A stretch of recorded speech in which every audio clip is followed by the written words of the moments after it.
Is this Laura? Yes it is. May I ask who this is? Of course, this is Steve. I'm supposed to drop by your offices today, actually. Steve Johnson? Oh, of course, Mr. Johnson. Mr. Johnson of Johnson Materials, correct? We're expecting you at about 2 o'clock this afternoon. Yes, that's correct. I have to meet with the marketing team. Anyways, I'm glad that we were able to connect. I always get a little nervous when I first contact someone with this app. I guess I'm not used to this stuff. I know what you mean. I'm the same way. I guess you have to grow up with this technology. Thanks for letting me contact you. I really appreciate it. I almost feel like I was too pushy in doing so. You're not in the middle of anything right now, are you? I'm not interrupting anything. Did I get you at a bad time? No, don't worry about it. Not at all. It's kind of a slow day over here. Most of the staff is out for a training seminar, so it's kind of dead around here.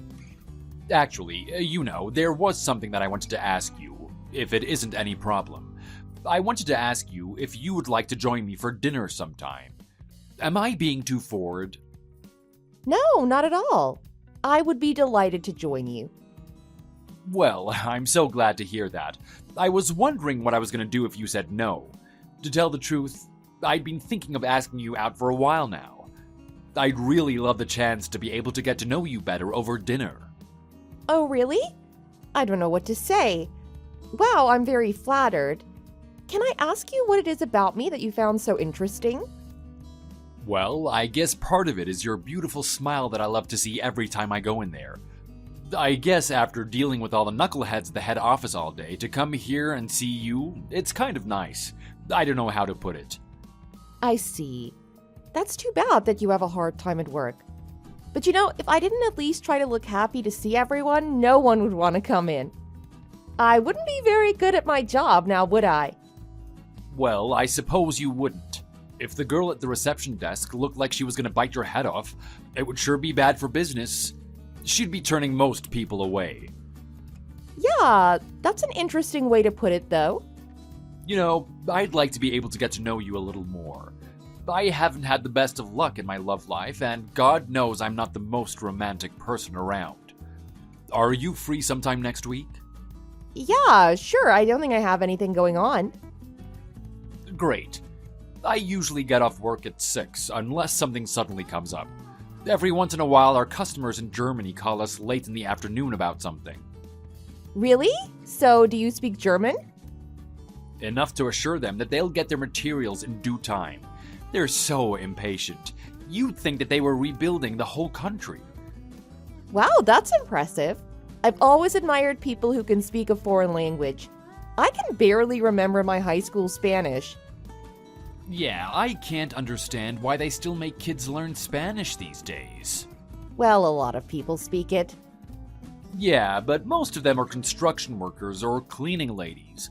Why would you need to talk to them? If you're going to learn a language, you should learn a useful one with history and culture, like German or French.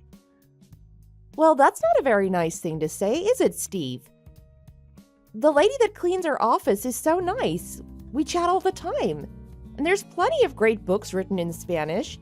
In fact, I'm reading 100 Years of Solitude right now. I wish I had time to read a book. I can't remember the last one I read, to be honest. There's always time for something if you want to do it bad enough. I suppose. What I want really bad right now is to take you out to dinner. You're so funny. There's no need to make it sound like it's so hard. I already said yes, right? Yes, you have, and I'm glad you did. Now, let me see. I'm thinking where exactly we can meet. Should we meet somewhere near 6th Avenue? Okay, sure.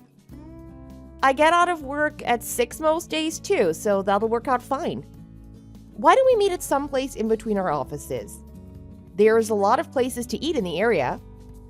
That sounds good. Okay, later on. I'll call just to confirm, okay? I think I'm going to take you to this oyster bar that opened last year.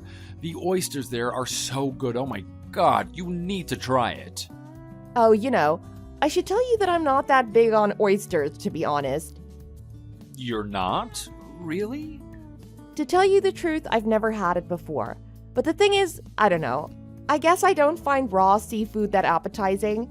I mean, I don't mean to put anyone down who likes it. Any meat or fish that's not cooked, I'm not crazy about. I can't believe you haven't tried it before. I tried oyster a while back when I was in California on business. The people we were there with took us to a really fancy place. So you basically had to eat it, huh? I just don't feel the need to. Can we just go somewhere else, please? There are so many great places we could go that have cooked food. I hope you don't mean burgers and fries. Well, apparently oysters aren't happening, right? I do know a good Indian place not too far from here, actually. It's a bit of a walk from your office, so I can pick you up. Indian?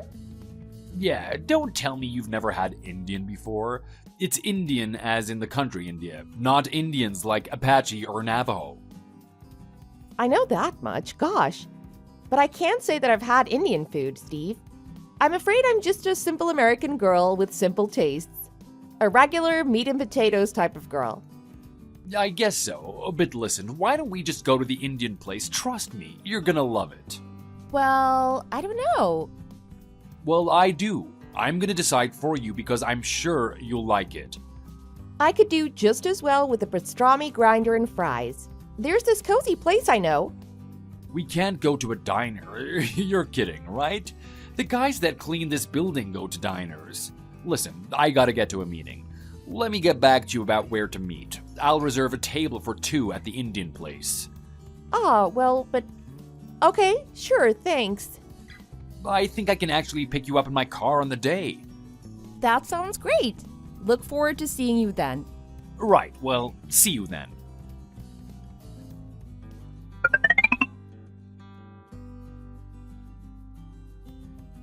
Thanks for the dinner the other day. I had a great time. Did you like the food? Yeah, it was nice. I can't say that it was my absolute favorite, but it was an experience. See, I knew you'd like it. Listen to me and you'll be fine.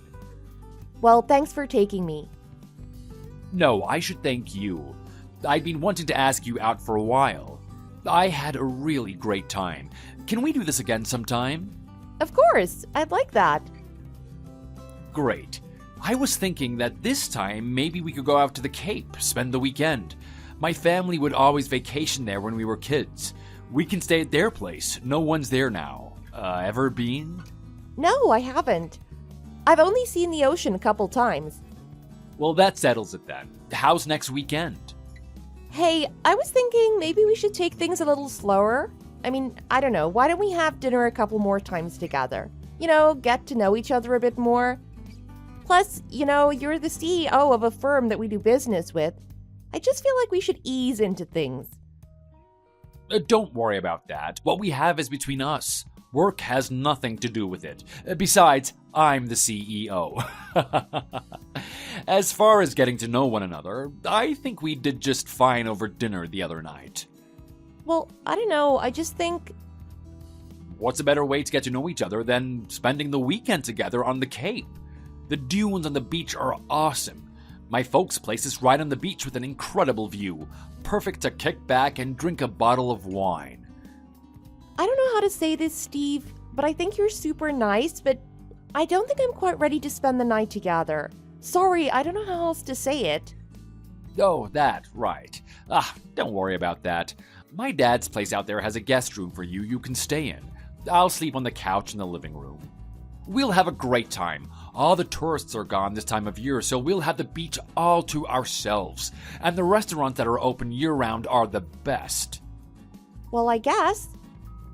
Great. Listen, it's best if we get an early start. If you don't mind, I can pick you up at around 7:30 in the morning. Okay, is there anything I should take with me? I've never been out there. Just your cute little self. No, just kidding. Not really. We can stop by the supermarket and pick up some food. I think my dad keeps the place pretty well stocked with alcohol, though, so we won't want for that. Oh, well, I'm not much of a drinker anyway. No? That's a shame. Dad is quite the wine connoisseur and has a lot of good wine in the house. When we get back to Boston, you'll be a drinking lady for sure. There'll be hardly anyone around this time of year, so it'll just be you and me. Yeah, that should be nice, I guess. Alright then, I'll call you midweek to check up on things, okay? Okay.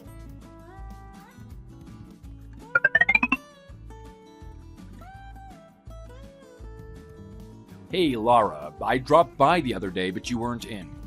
Where were you? I was expecting to see you. What day did you come by? Last Wednesday at about 3. You want to tell me where you were? Oh, right. I was on my break. I usually take a break with the girls at about 3. Nice to know. You never told me that. I went out of my way just to come over to see you, you know? Sorry, Steve. I didn't know you were going to come by. You should have called me first. I can always change the time. Oh, so now I need to make an appointment to see you? You seemed perfectly happy to chat with that guy from the gym who's always milling around there. No, of course not. Don't be silly. You can come by any time. And listen, it's my job to be courteous to people, right? Gosh, what's got into you? Nothing's got to me. I thought you ducked out to do some shopping or something, or see someone. You think I'd do something like that? I'm an honest girl. And besides, who would I be meeting? Hey, listen, my dad just texted me and he said he's free on Thursday. He said that he can make some time for us. Why don't we go out to my parents' house on Thursday then? Thursday? I suppose. What time do you want to head up? Well, it's way up near the Canadian border, so it's probably a good 4-hour drive from Boston. Wow. What was it like to grow up in a place like that out in the sticks? Oh, I can't even imagine. I'd be bored to tears. Do you guys even have the internet way up there? We have the internet, Steve. We have everything we need to live a good life. But I gotta admit, growing up, all I thought about was getting out of here and getting a job in Boston or New York. But nowadays, I love going back and walking in the woods or going fishing with my dad. Funny how it works. I love the Northeast Kingdom. That's what we call that part of the state. The people there are so independent. Well, I guess they're not too independent to take federal money to keep that place from going to pot, huh? My old man's done work up there, building a VA hospital, all paid for with government money. Wow, okay, Steve, I don't know what to say to that. People are nice up there. Anyway, I just hope you can enjoy yourself when you're up there. I'm just stating a fact is all, Laura. I hope it doesn't offend you. But hey, listen, is Thursday really a good day? I mean, doesn't your dad have work? He's gonna take a day off just to meet us? My schedule is pretty flexible, but...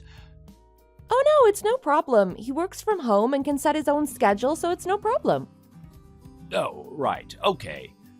And my mom, she runs this little cafe in town, but she basically does it as a hobby.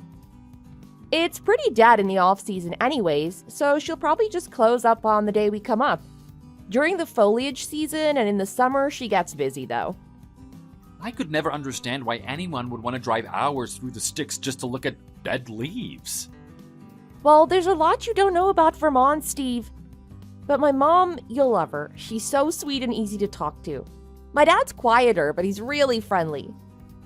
I'm still gonna get nervous, though. Don't get nervous. Actually, your mom kind of reminds me of mine. You're gonna be fine. That's easy for you to say. I'm the one that has to ask for your hand in marriage. They know we've been seeing each other for a year now. I don't think they're exactly gonna be surprised. I know, it's just that I've never met them before. Trust me, it's gonna be fine.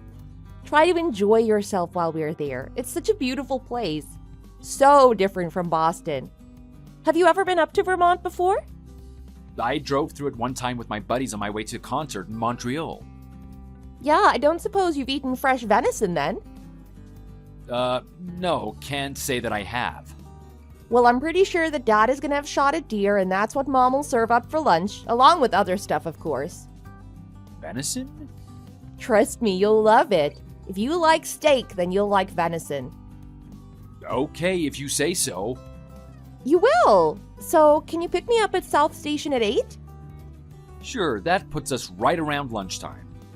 Yeah, I'm really excited, Steve. You're finally gonna meet my parents. I just know you're gonna have a great time. I am too, Laura. I just hope I don't mess this up. Will you stop? Anyway, I gotta meet Julie for yoga, so I'll see ya. Okay, baby, have a good one. Bye. Bye!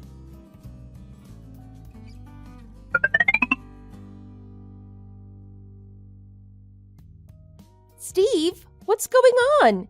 You haven't answered my calls at all.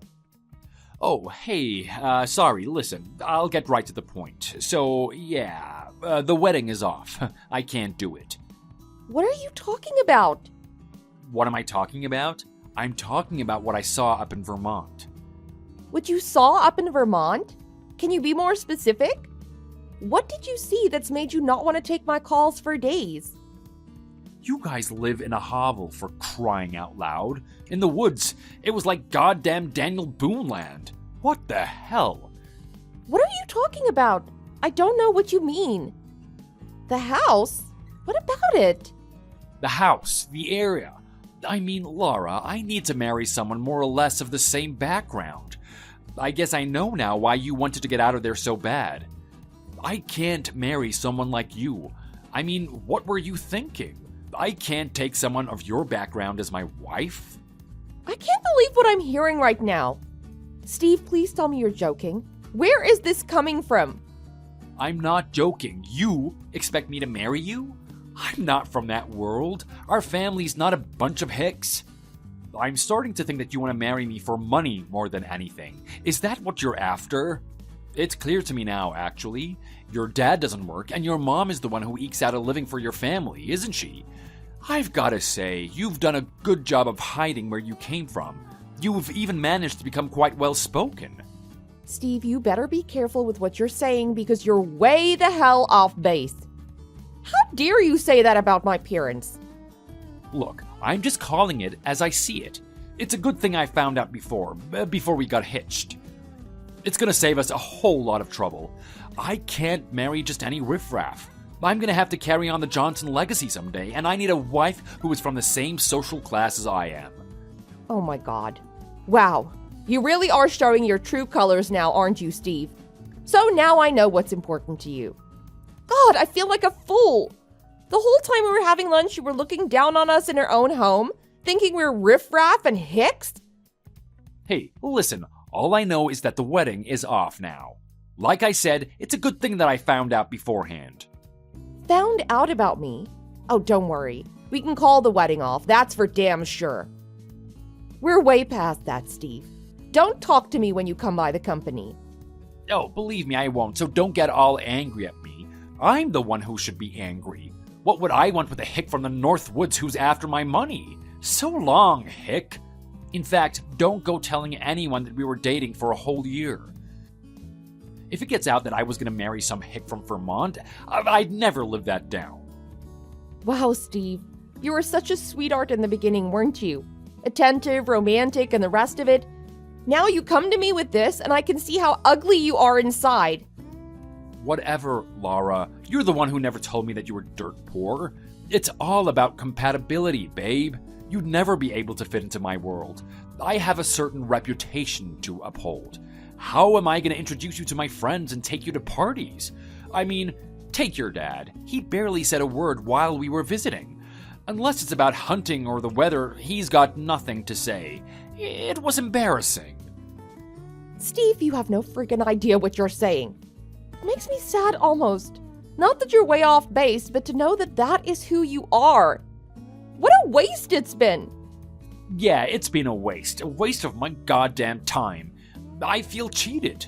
Anyway, the wedding is off, and don't even talk to me, as I still have to go over to your company. Okay, Steve. Thanks for nothing.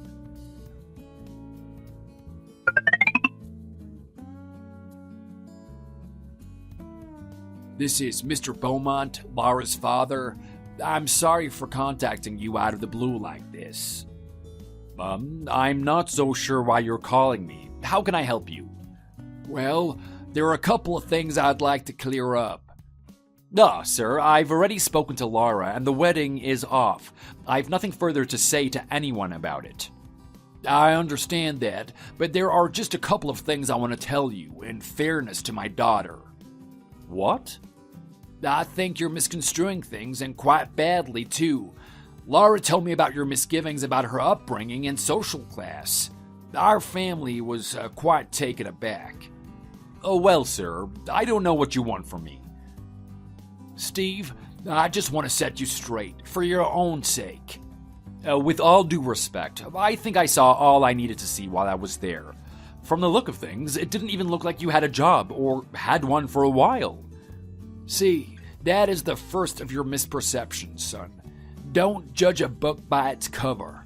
And speaking of books, I'm a writer, not a bum as you implied to Laura. Well, I suppose anyone can call themselves a writer these days, now can't they? I've written a blog before, so I guess I'm a writer too, right? I write for a living. Actually, Steve, I've been on the New York Times bestseller list, if you need to know. In fact, my wife and I could easily retire with the royalties I make. Laura works down in Boston because, well, she wants to experience city life. She has a trust fund, so if she didn't want to work, she wouldn't have to. When we pulled up to your house, it sure didn't look like the house of a famous writer, I can tell you that. Again, Steve, you are off the mark. Steve, let me ask you something. When you were up, did you notice in the distance a rather large group of horses and back in that bluish house?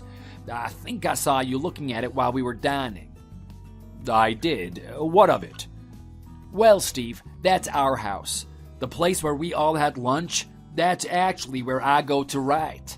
I'm in the middle of a book and decided to meet you there, which I admit I don't usually do. Our house is worth more than your little company is, just so you know. Steve, let me put it to you another way.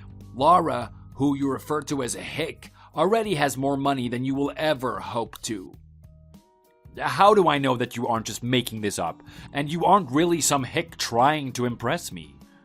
I think you're feeding me a bunch of bull, is what I think. Prove it, then. That's quite easily done, actually, and it won't be pleasant to hear, either. Well, what are you talking about? What makes me sad, though, Steve, is that I know your dad. We went to Brown together. You know my father? Are you serious? I do. Robbie Johnson, class of '68 at Brown. Good man. All right, so you know my father. Big deal. Some years ago, your family's company was in some serious financial difficulties, wasn't it? Yeah, but how do you know that?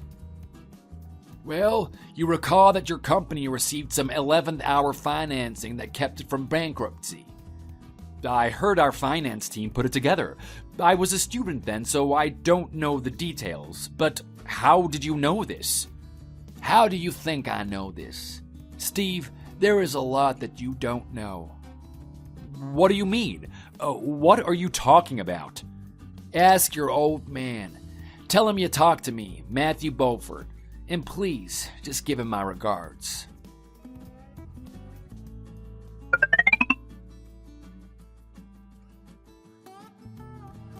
Hey, Laura, how are you doing? You want to know how I am doing. It doesn't take much imagination to know how I'm doing after the other day.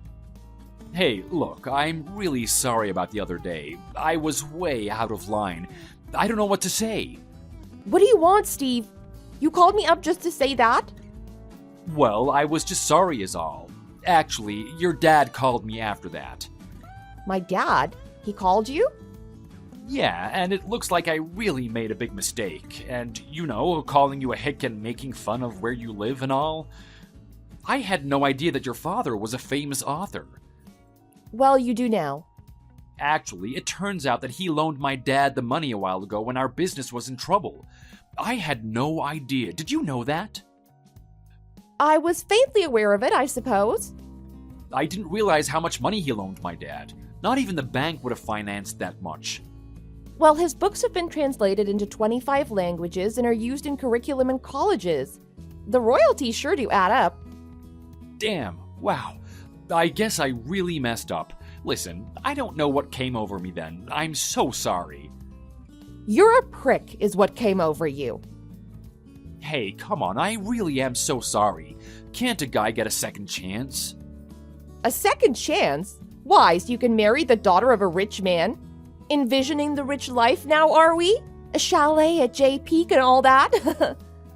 No, ever since our breakup, I've realized that I can't live without you. Without me or without my money?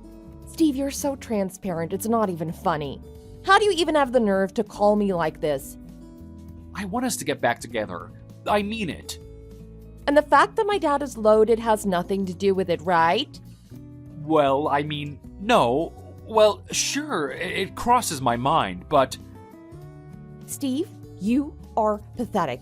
Listen, I wouldn't marry you if you came crawling up to Vermont all the way from Boston.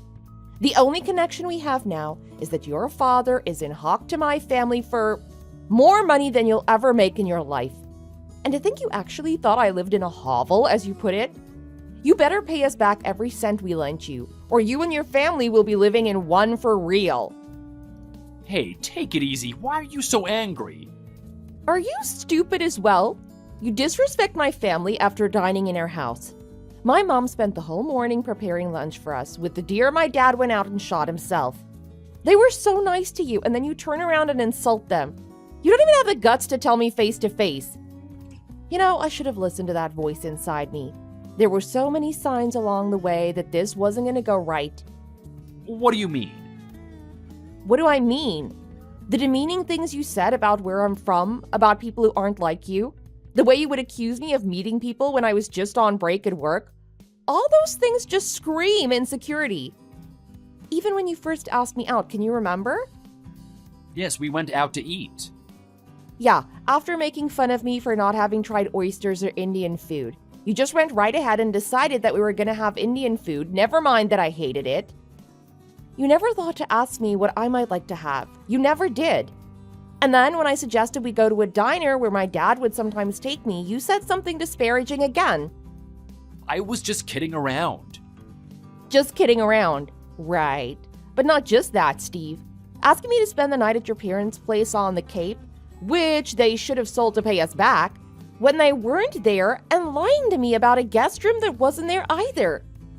But you didn't say anything at the time. I didn't say anything at the time because I was so taken aback. I mean, who does that? I had told you that I wanted to take things slow, but again, you didn't respect my feelings. That ruined the whole trip. I didn't think it would be such a big deal. You could have said something if it bothered you so much. I was afraid you'd kick me out and I'd have to sleep on the beach, that's why. I mean, you accused me of ducking out to meet someone when I was just taking a break at work. I didn't know what you were gonna do. I can't believe you're bringing all of this up. That was such a long time ago. In your mind, maybe. But all that lodged in my mind, and I should have listened to my inner voice. But like all jerks, you managed to charm me and paper things over with your crap, and I, like a little fool, fell for it. How stupid I was, damn! I feel like such a fool for not trusting my instincts. But thanks to my dad deciding to have us meet in his writing den, I was able to come to my senses. If we had met at the regular house, I would have gone and married you and made the biggest mistake of my life. It's funny how little things can change the course of our lives, isn't it? That fact that my dad is in the middle of writing a book and decided to have lunch in his den was what saved me. Come on, Laura. I don't know what came over me then. No, it's okay, Steve. I'm so glad I could see you for who you really are. I feel lucky in a way. What would I have done if I'd gone and married an inconsiderate loser like you? Looking back, now I can really see how you treated me with no respect or consideration. Oh, come on, Laura. I didn't mean all that. I was having a hard time at work. There you go again, trying to spin things your way. I'm not going to fall for it. You are a loser and I should have come to my senses long ago. No wonder you were so desperate to ask me out that first time. You probably couldn't get any other woman to go out with you. They all saw through you to see that you were a loser. You don't have to be such a witch about it. Okay, you're rich. You're still a witch. Yep, I sure am. And I'm going to curse you to damnation. I think I'm going to ask my father to speed up the repayment schedule that your daddy has to pay us back. Yeah, Steve, I know about these things. I majored in finance, remember? And my dad will listen to me. You're not gonna do that. Oh, but I will. Don't worry. You'll probably have to sell your house and maybe try living in a hovel for real. You just try that and see what happens. Oh, Steve, stop with the threats, you pissant. You won't have a pot to piss in come next hunting season. No venison for you. And one last thing. All the girls in the office think you're a loser. Let that sink in. Bye now!